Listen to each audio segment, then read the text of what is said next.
योगी cabinet में 32 अहम प्रस्तावों पर लगी मुहर। यूपी शिक्षा चयन आयोग के गठन को मिली मंजूरी। 90 साल की लीज पर आवंटित होंगी ऐतिहासिक इमारतें।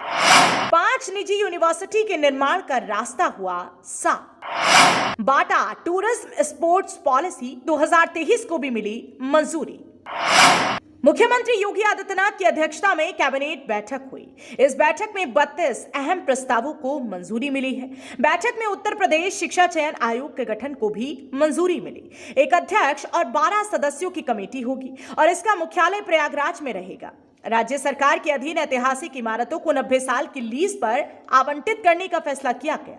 उत्तर प्रदेश बाटा टूरिज्म स्पोर्ट पॉलिसी 2023 को मंजूरी मिली है। पर्यटन मंत्री जयवीर सिंह ने बताया कि हेरिटेज भवन को होटल, रिसोर्ट, म्यूजियम के रूप में डेवलप करने के लिए देंगे। कृषि मंत्री सूर्यकांत शाही ने बताया कि उत्तर प्रदेश के लोगों को 5G सुविधाएं सस्ती दरों पर उपलब्ध कराई जाएंगी।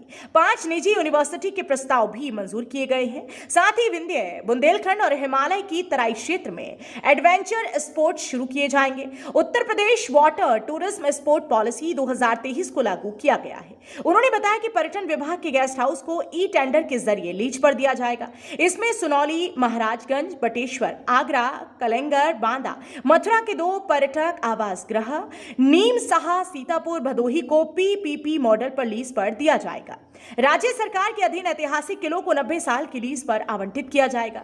इनमें छतर मंजिल लखनऊ, चुनार किला मिर्जापुर, भरुआ सागर किला झांसी, कोठी गुलिस्तान, कोठी दर्शन विलास लखनऊ, कोठी रोहसम उधौला लखनऊ, बरसाना जल महल मथुरा, शुक्ला तालाब कानपुर, टिकैत राय बारादरी, बिठूर कानपुर को हेरिटेज होटल की तरह डेवलप किया जाएगा।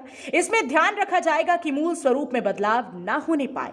इसके अलावा उत्तर प्रदेश जल आधारित पर्यटन एवं सहायक क्रीड़ा नीति 2023 तहसील सदर जनपद लखीमपुर खीरी क्षेत्र के विकास के लिए पर्यटन विभाग के नाम भूमि दर्ज कराने, उत्तर प्रदेश शिक्षा सेवा चयन आयोग विधेयक, अयोध्या शहर को सोलर सिटी के रूप में विकसित करने के लिए 40 मेगावाट क्षमता की सोलर विद्युत उत्पादन परियोजना की स्थापना के लिए जनपद अयोध्या में भूमि की उपलब्धता, उत्तर प्रदेश सौर ऊर्जा नीति 2022 और उत्तर प्रदेश जैव ऊर्जा नीति 2022 के अंतर्गत सौर ऊर्जा परियोजनाओं और जैव ऊर्जा परियोजनाओं की स्थापना के लिए निवेशकों को भूमि उपलब्ध कराई जाने के अलावा तमाम प्रस्तावों को मंजूरी दी गई। वहीं जनपद कुशीनगर में महात्मा बुद्ध कृषि एवं प्रौद्योगिकी विश्वविद्यालय की स्थापना के लिए उत्तर प्रदेश कृषि एवं प्रौद्योगिक विश्वविद्यालय अधिनियम 1958 का अग्रसर संशोधन करने के संबंध में प्रस्ताव पास किया गया।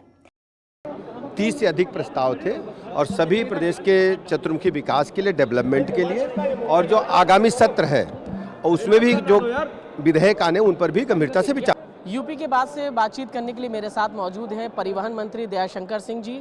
सर, अभी कैबिनेट की बैठक खत्म हुई और कैबिनेट की बैठक में आपके विभाग को लेकर एक प्रस्ताव था कि जो फिटनेस को लेकर गाड़ियां लखनऊ आती थी वो अब जहां पर जाएंगी वहां पर भी उसका फिटनेस किया जा सकता है। क्या कुछ पूरा है? देखिए, आज हम लोगों ने ATS ऑटोमेटिक टेस्टिंग सेंटर की स्थापना के लिए मंत्रिपरिषद से स्वीकृति लिया है।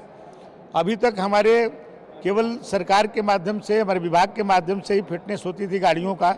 अब प्राइवेट पार्टनर के साथ मिल करके हम इसको करेंगे और एक जनपद में अभी तक एक ही था, अब जो है तीन सेंटर खोल सकते हैं, जिससे जो हमारे जनता है उसको बहुत लाभ मिलेगा। माने किसी की मोनोपोली नहीं चलेगी।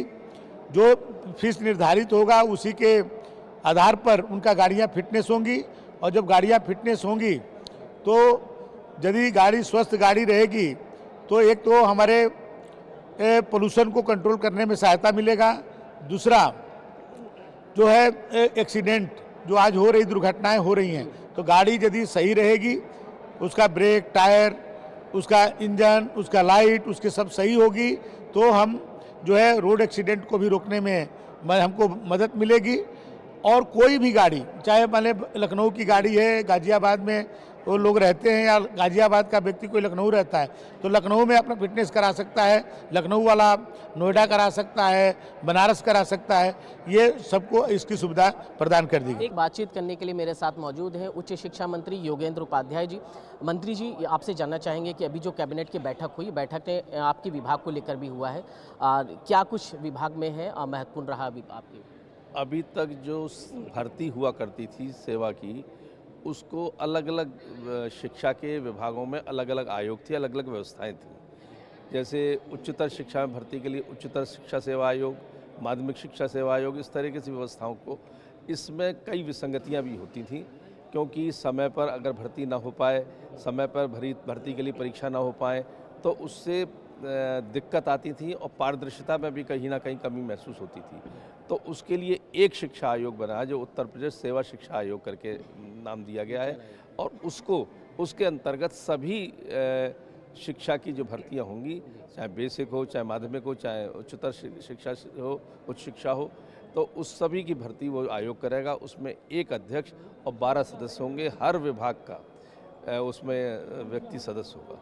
विश्वविद्यालय खोले जाने की बात की जा रही है, उस कहाँ विश्वविद्यालय खोले जाएंगे? 5 जगह आपने कहा कि 5 जगह पर रहेगा वो विश्वविद्यालय।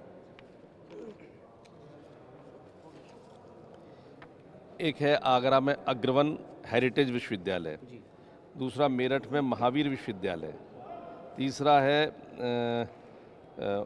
SDGI ग्लोबल विश्वविद्यालय गाज़ियाबाद, और एक है KM विश्वविद्यालय मथुरा और मेजर SD सिंह विश्वविद्यालय फतेहगढ़। ये 5 विश्वविद्यालय के पुनर्स्थापित के लिए विधेयक लाया जाएगा, सदन के अंदर ये पारित हुआ है। कितना समय लग जाएगा इन सब चीज़ों के लिए? ये तो अब अगले सदन में आ ही जाएगा। यूपी की बात के लिए मेरे सहयोगी पृथ्वी अरोड़ा के साथ मैं फैज़ अहमद, यूपी की बात, लखनऊ।